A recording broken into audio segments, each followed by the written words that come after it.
badhe mbok pilih wonten tunulapun sawaganipun pasal kalih Gusti dipun paringi pangapura mugi saged teguh rayujeng serenten sedalune sakmo babare tanggenipun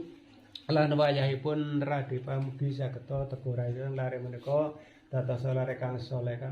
miturut dhateng lajeng dorepun para bapak sepuhanem ingkang katur mriki sedanipun.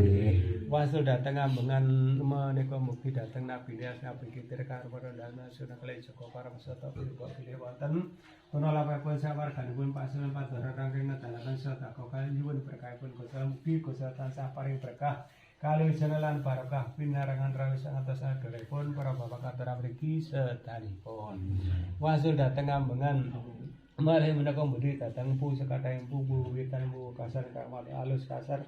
ingkang alus dosa kasar kadamen nyambut damel serenten sedaya dhateng Pak Sembilan sama wonten kanggo darantana Gusti tansah jangkung kaluwihan karo dhateng Pak Sembilan sawan bisa kata teguh rayujeng serenten sedalune samo gawe tanjung raja karanto iki doaripun para bapak kathah mriki sedanipun. Wasul dhateng ambengan sedaya